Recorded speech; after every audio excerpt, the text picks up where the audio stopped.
दिल्ली में मुफ्त की रेवड़ी खूब बट रही है। बीजेपी अभी तक 3 चुनावी घोषणा पत्रों का ऐलान कर चुकी है और ऐसे में आम आदमी पार्टी कहां पीछे रहने वाली थी। इस बार अरविंद केजरीवाल ने 1-2 नहीं बल्कि 15 गारंटीज के जरिए हर वर्ग को साधने की कोशिश की है। आपके घोषणा पत्र में महिलाओं, युवाओं, बुजुर्गों, गरीबों से लेकर तमाम वर्गों का ध्यान रखा गया है और इस गारंटी पत्र पर अरविंद केजरीवाल ने जनता के सामने साइन भी किए। साथ ही चुनावी वादों को मुकम्मल करने की बात भी दोहराई। जो वादा किया वो निभाना पड़ेगा। क्योंकि इस चुनाव में वादे तो खूब हो रहे हैं, दावों की बरसात हो रही है, लेकिन राजनीतिक पार्टियों को अपने दावे पर खरा उतरने से पहले जनता को भरोसे में लेना पड़ रहा है। ऐसा उसने काम किया है 2100 हर महीने बहनों को देगा, प्राइवेट में फ्री बुजुर्गों का इलाज करेगा, पुजारी और ग्रंथी 18,000 पाएंगे, आएगा नल से पीने का पानी।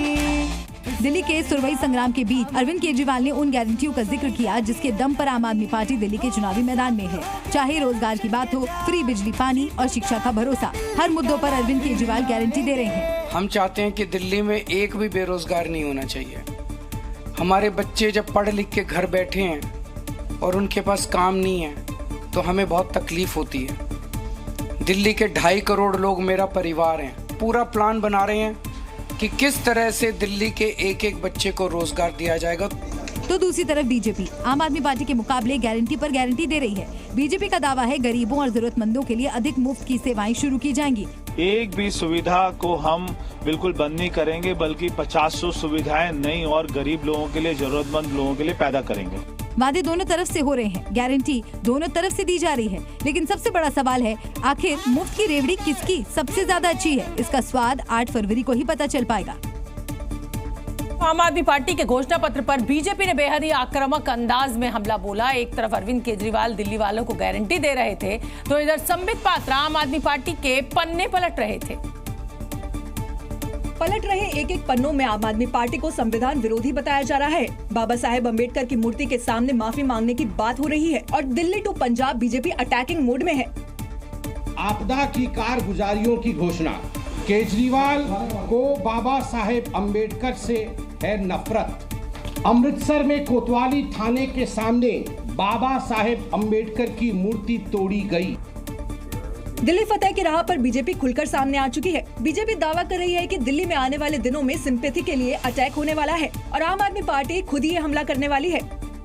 बहुत सोच समझ कर ये हम बता रहे हैं कि ऐसी खबर है कि शायद अरविंद केजरीवाल जी कुछ दिनों के अंदर अपने ऊपर एक हमला करवाएंगे। उनका वो टेक्निक होता है ना, वो हमला कराएंगे, फिर रोना धरना होगा, सिंपैथी बटोरने की कोशिश करेंगे। आम आदमी पार्टी के खिलाफ विरोध के इस चैप्टर में हर वो पन्ने पलटे जा रहे हैं जिससे अरविंद केजरीवाल को घेरा जा सके, क्योंकि इस चुनाव में संविधान, सुरक्षा और मुफ्त की योजनाओं पर बीजेपी और आम आदमी पार्टी में कांटे की टक्कर है। ऐसे में जो वक्त बचा है उसमें दावे वादों के अलावा गंभीर आरोप भी लगाने शुरू हो गए हैं। अक्सर राजनीतिक पार्टियां चुनाव में हार के बाद ठीकरा ईवीएम पर फोड़ देती हैं, लेकिन आम आदमी पार्टी ने इससे निपटने के लिए एक खास फुल प्रूफ प्लान तैयार किया है। अरविंद केजरीवाल के इस प्लान में आम आदमी पार्टी के वो युवा कमांडोज होंगे जो मौजूदा दौर में टेक्नोलॉजी के मास्टर हैं, जो इंजीनियरिंग फील्ड से ताल्लुक रखते हैं और जिन्हें ईवीएम की अच्छी समझ है। दावा है कि मतदान के दौरान इन सुपर कमांडोज की तैनाती पोलिंग सेंटर्स पर की जाएगी।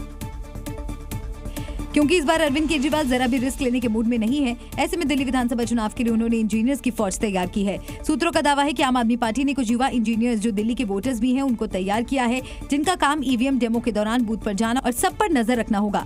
खबर है कि आम आदमी पार्टी ने एक टीम गठित की है। दरअसल इंजीनियर्स की वो टीम होगी और जिसको पूरी निगरानी के लिए तैयार किया जा रहा है, जो कि दिल्ली के वोटर्स भी हैं। माना जा रहा है कि आम आदमी पार्टी इसलिए इंजीनियर्स की टीम तैयार कर रही है क्योंकि पार्टी को डर है कि पुलिस और सिस्टम वोटिंग धीमी करा सकता है। ऐसी स्थिति में ये टीम बहुत काम आएगी। इसके लिए युवाओं को खास डिवाइस की ट्रेनिंग दी जा रही है। वोटिंग वाले दिन गड़बड़ी पर पैनी नजर रहेगी। टीम वोटिंग एरिया में कैमरों के साथ मौजूद रहेगी और गड़बड़ी होने पर चोरे छिपे वीडियो बना लेंगे। यानी आम आदमी पार्टी निष्पक्ष चुनाव के लिए एक ऐसी टीम तैयार कर रही है जिसकी वोटिंग से लेकर गड़बड़ी तक पर नजर रहेगी।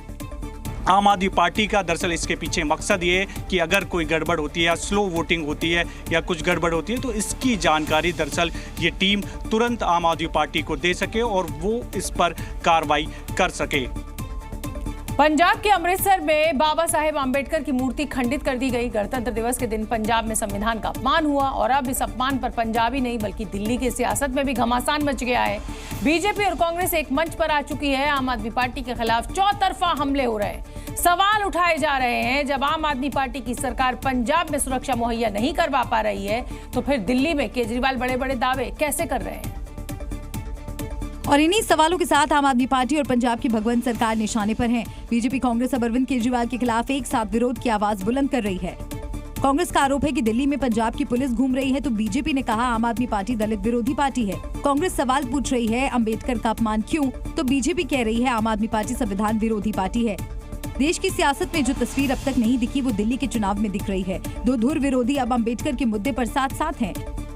ये दिखाता है कि मूल अनुसूचित जाति विरोधी सोच, मूल इनकी दलित विरोधी सोच, मूल संविधान और अंबेडकर विरोधी सोच इनकी है। अरविंद केजरीवाल को ना बाबा साहब के प्रति कोई सम्मान है, ना जनता के प्रति कोई उनके मन में संवेदनशीलता है। वो केवल और केवल एक वोट जीवी व्यक्ति है जो चाहते हैं किसी भी कारण से वो चुनाव जीते। चाहे यमुना की सफाई का मुद्दा हो या फिर भीमराव अंबेडकर के सम्मान का, कांग्रेस आम आदमी पार्टी के खिलाफ बीजेपी से सुर में सुर मिला रही है और जो कभी साथ साथ लोकसभा चुनाव लड़ रहे थे वो अब अलग थलग पड़ चुके हैं।